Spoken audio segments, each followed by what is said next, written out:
चलो बच्चों, हम लोग पढ़ेंगे क्लास 10 का भारतीय भवन के मैथ में नियामक ज्यामिति की प्रश्नावली 1B का भी चैप्टर चल रहा है। चलिए, प्रश्नावली 1B का चैप्टर चल रहा है।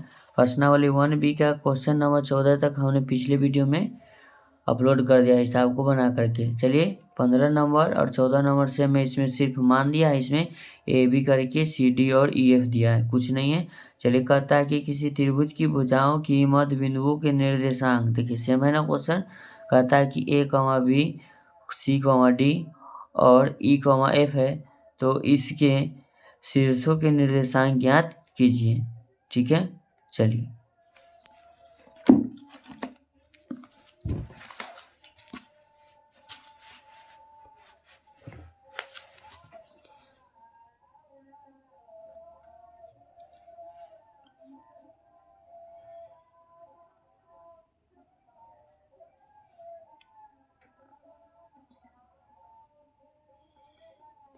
एक त्रिभुज है, इसका नाम हम दे देते हैं PQR। इसका मध्य बिंदु ये हुआ, इसका मध्य बिंदु ये रहा, इसका मध्य बिंदु ए रहा। ठीक है, इसको मान लेते हैं, इसको मान लेते हैं B, इसको मान लेते हैं C। इसको लिखेंगे X1 Y1, इसको मानते हैं X2 Y2, इसको मानते हैं X3 Y3। ठीक है, चलिए। A बिंदु का जो मान है A, B है, B बिंदु का मान है C, D है, और EC बिंदु का नाम है E, F। ठीक है, चलिए अब जो हम लिखते हैं उसको क्या लिखना है, लिखेंगे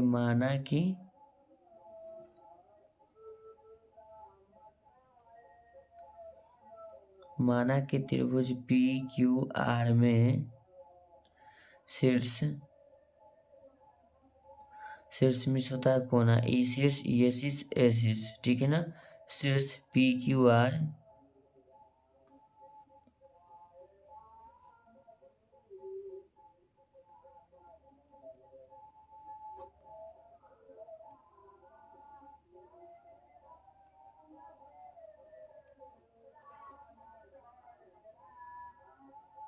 X1 Y1 X2 Y2 और X3 Y3 हो गया। अब नीचे लिखेंगे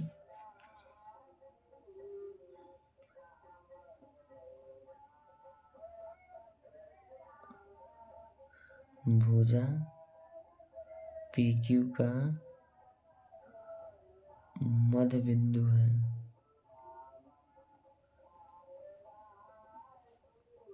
फिर लिखेंगे अब A का X निर्देशांक,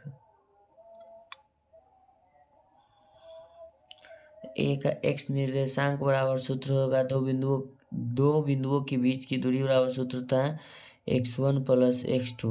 ये सूत्र होता है बटे में 2। इसको नहीं लगाना है समय फल, जैसे कि हम मानेंगे, ध्यान दीजिएगा। तो ये होता है X1, ये होगा X2। ठीक है, ये होगा Y1, ये होगा Y2। काहे कि A PQ में कुछ सेम चलेगा। ठीक है, तो A का X निर्देशांक, तो A का जो है मेरा X निर्देशांक ये रहेगा और Y निर्देशांक A बनेगा। तो A का X निर्देशांक A बराबर, ठीक है, X1 + X2 बटे 2। क्या लिखेंगे, 2 लिखेंगे, तो इसको लिखेंगे 2A बराबर X1 + X2 गुना होगा, क्या होगा, समीकरण 1। अब लिखते हैं A का Y निर्देशांक,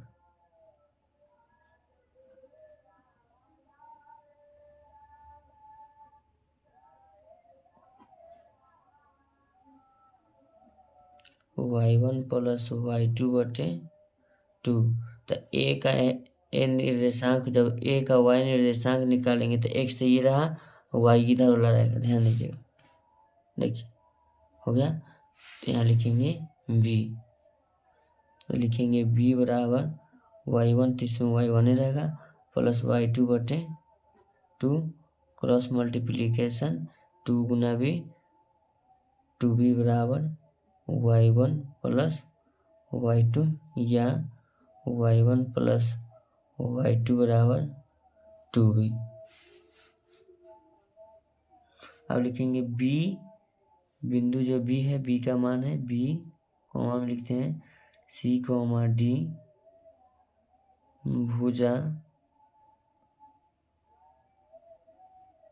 PR का मध्य बिंदु है,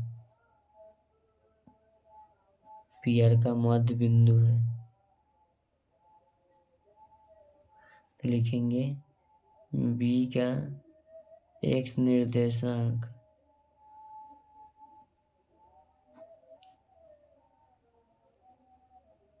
x1 प्लस x2 बटे 2। x निर्देशांक में हमेशा x ही का मान जाता है। तो देखिएगा b का x निर्देशांक, तो देखिएगा b का जो है मेरा x निर्देशांक c है, y का d रहेगा। चलिए तो यहाँ लिखेंगे c बराबर, ध्यान दीजिएगा इसमें x1 हुआ, ये होगा x2, तो x2 के जगह पर इसमें x3 होगा, इतना खाली ध्यान रखिएगा। चलिए x1 प्लस x2 का मान तो मेरा x3 रह जाएगा बटा में 2। तो लिखेंगे तिरछा तिरछी जब गुना होगा तो लिखेंगे x1 प्लस x3 बराबर 2c, 2 गुना c, 2c हो जाएगा। तो इस समीकरण तीसरा हो जाएगा, ये समीकरण 2 हुआ, ये समीकरण तीसरा हुआ, हो गया। चलिए हम निकालते हैं b का y निर्देशांक।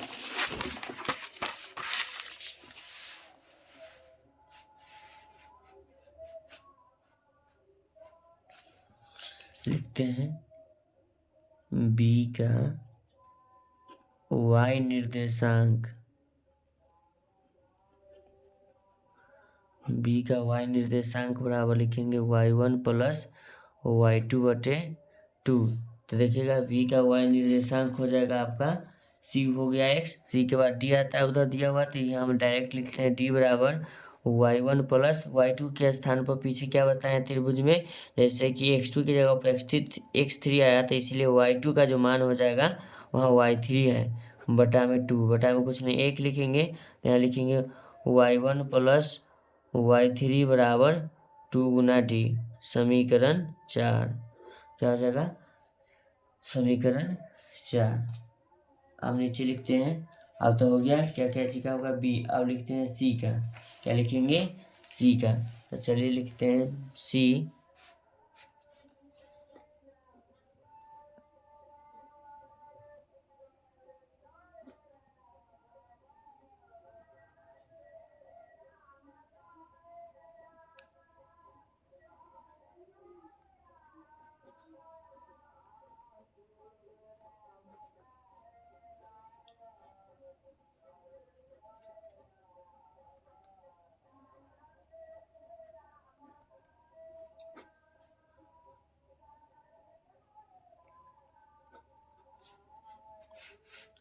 तो c का x निर्देशांक कितना हुआ देखिएगा, ये रहा c का हुआ x निर्देशांक e होगा, y निर्देशांक f होगा।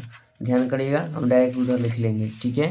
तो लिखेंगे c का x निर्देशांक मेरा हो जाएगा e बराबर x1 प्लस x2, यानी कि x1 का मान हो जाएगा, ध्यान दीजिएगा ये दिखाई देते हैं, इसको मानेंगे x1, इसको मानेंगे x2, ठीक है, इसको मानेंगे y1, ये मानेंगे y2, सब चेंज हो जाएगा इसमें भी। तो x1 का मान हो जाएगा x2 और प्लस में x2 का मान हो जाएगा यहाँ x3, बटे में 2 लिखेंगे, तो लिखेंगे बटा में 1, तो x2 प्लस x3 बराबर 2e, समीकरण 5, समीकरण में क्या लिखेंगे 5। अब लिखेंगे c का y निर्देशांक, ध्यान दीजिए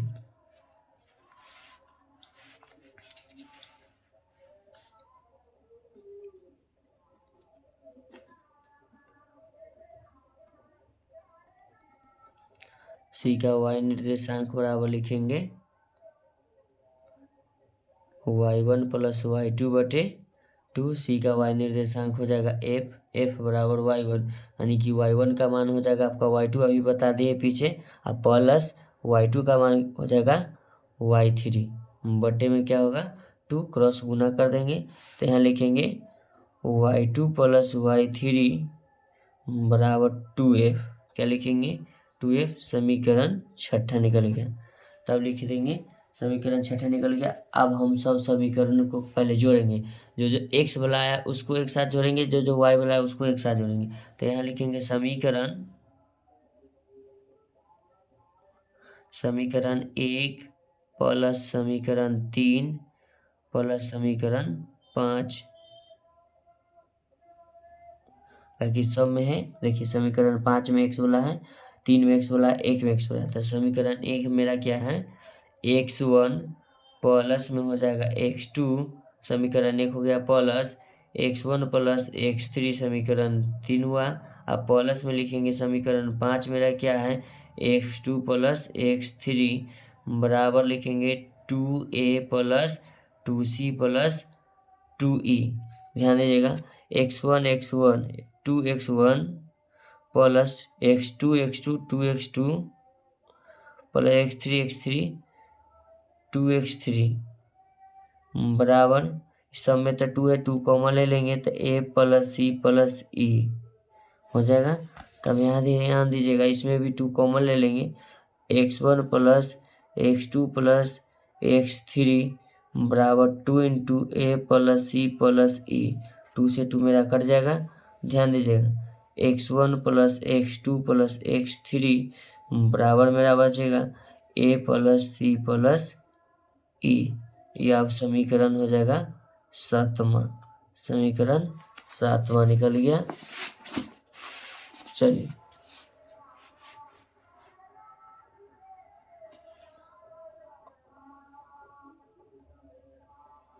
अब लिखते हैं समीकरण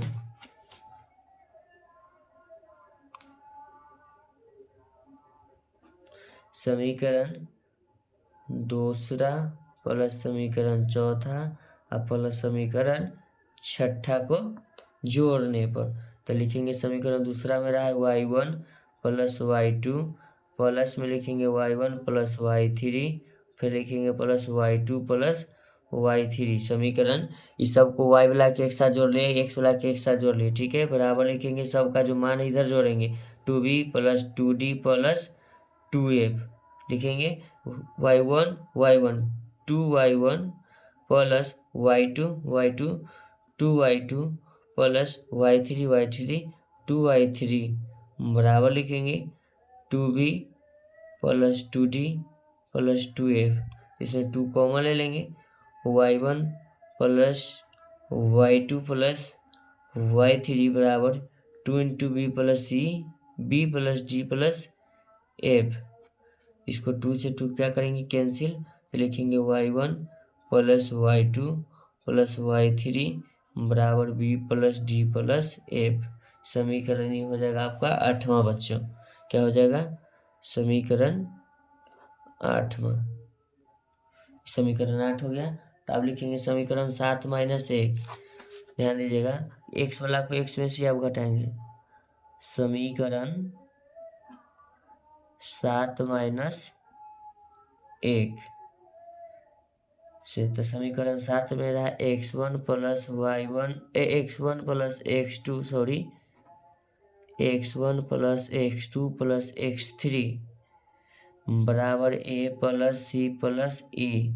समीकरण 1 में रहा है x1 प्लस x2 बराबर 2a, घटाना है माइनस लगा देंगे माइनस, कैंसिल x3 बराबर बचेगा -2a है, जब -2a तो ये हो जाएगा तो माइनस a बचेगा प्लस ई, क्या कि माइनस की संख्या ज़्यादा है। उसके बाद लिखेंगे, ध्यान दीजिएगा इस समीकरण कितना निकल गया आपका x3 का मान निकला, समीकरण तो नहीं लिखा। अब लिखेंगे समीकरण 8 माइनस 2, समीकरण 8 माइनस 2 करेंगे। चलिए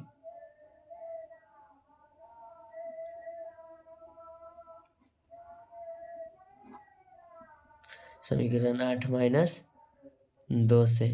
समीकरण 8 मेरा है y1 plus y2 plus y3। ये सबको याद हो गया होगा।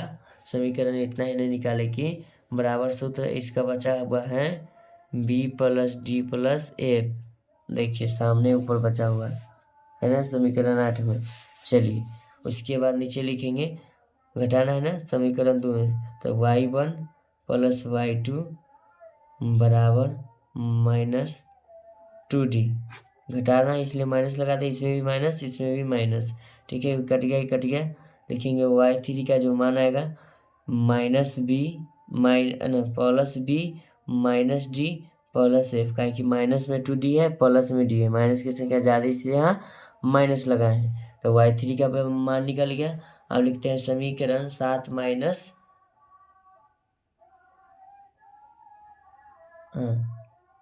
समीकरण 7 माइनस, एक सेकेंड क्या नंबर घटाना है देख लेते हैं।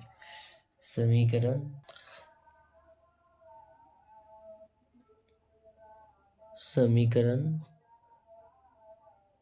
7 माइनस समीकरण 3 से। 7 माइनस 3 से लिखेंगे तो समीकरण मेरा 7 है x1 plus x2 plus x3 बराबर a प्लस सी प्लस ई। तो समीकरण 7वां तब हो गया। तीसरा समीकरण है x1 और प्लस में x3 बराबर में है 2c। घटाना है माइनस माइनस माइनस, ये कैंसिल ये कैंसिल, x2 बराबर बचेगा a माइनस सी, काहे कि माइनस की संख्या ज़्यादा है प्लस में ई लिखेंगे। तो x2 का जो मेरा मान आ गया a माइनस सी प्लस ई। उसके बाद अब क्या कहते हैं चलिए देखते हैं। हो गया। अब समीकरण 8 माइनस 4 करेंगे, लिख लेते हैं, बगले में जगह है, लिखते हैं समीकरण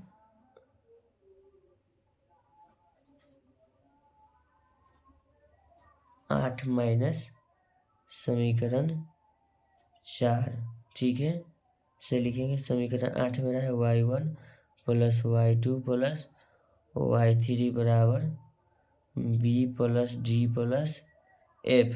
तो समीकरण y1 प्लस y3 बराबर 2d। घटाना है minus minus minus, cancel out, y2 बराबर b minus D plus F. ये हो जाएगा समीकरण 8 में से 4 को घटा लिए तो बचा, अब कहते हैं 4 तक घटा लिए, 2 समीकरण और घटाना है तो सबके मेरा मान निकल जाएगा। चलिए लिखते हैं समीकरण 7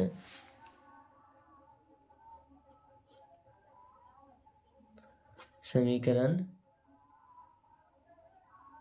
7 माइनस 5 से। तो समीकरण 7 माइनस 5 लिखेंगे x1 plus x2 plus x3 बराबर a प्लस सी प्लस ई। तो समीकरण 5 मेरा है x2 प्लस में x3 बराबर में है 2e। तो लिखेंगे minus minus minus, cancel out, इसको लिखेंगे x1 बराबर a प्लस सी, माइनस में e बचेगा, है कि माइनस की संख्या ज़्यादा है, ये हो गया x1 के मान। अब लिखते हैं समीकरण, अब लास्ट हो गया है समीकरण 8 माइनस 6 से। 8 माइनस 6 से लिखेंगे तो समीकरण 8 में y1 plus y2 plus y3 बराबर क्या है समीकरण 8 में, हाँ, b plus D plus F. समीकरण मेरा छठा जो होगा y2 प्लस y3 होगा बराबर में होगा 2f। Minus minus minus, cancel out, y1 बराबर हो जाएगा b प्लस डी माइनस में हो जाएगा f हो जाएगा। तो समीकरण क्या ही निकला, 8 में से घटा के निकाले। तब लिखेंगे p का निर्देशांक, बिंदु जो p का निर्देशांक है, चलिए बिंदु p का जो निर्देशांक है x1 y1। तो x1 y1 का मान अभी हम निकाले हैं, आप लोग नहीं निकाले हैं तो देखते चलेगा, हमको तो याद हो गया तो लिख देते हैं a plus C minus E a plus D minus F. ये हुआ x1 और y1 का मान। फिर नीचे लिखेंगे, अब p हो गया। अब q का निर्देशांक, क्या लिखेंगे, 1 मिनट।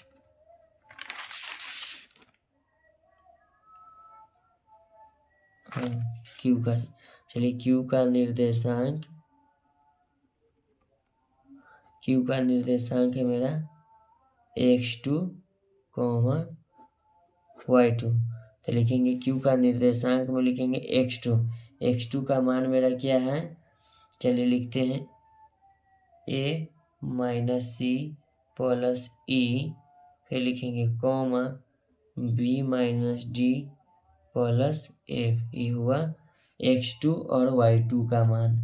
अब लिखते हैं r का निर्देशांक, पहले r का निर्देशांक लिखेंगे। r का निर्देशांक हमने क्या माना था, x3, y3 माना था, ठीक है।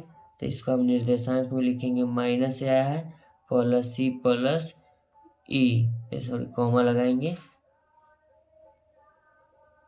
Comma minus B plus D plus F, हो गया। ये हो गया समीकरण आर का निर्देशांक, ठीक है बच्चों। ये हिसाब को समझने के लिए आपको बहुत मेहनत करने की जरूरी नहीं। 14 नंबर और 15 नंबर से मैं 14 नंबर मान दिया है, 15 नंबर ABC दिया है, कुछ मान नहीं है। ऐसा ही वीडियो का कंटेंट पाने के लिए आप मेरे चैनल पर बने रहे। आप मेरे चैनल पर बनने के कारण, इस वीडियो को देखने के लिए, आपका कीमती समय मेरे वीडियो पर देने के लिए आपको धन्यवाद करता हूँ। अगर वीडियो समझ में आता है तो वीडियो को लाइक करें, चैनल को सब्सक्राइब करें। फिर ऐसा ही वीडियो का सॉल्यूशन पाने के लिए मेरे चैनल पर बने रहे। Thank you so much. अब मिलते हैं आपसे नेक्स्ट क्वेश्चन में।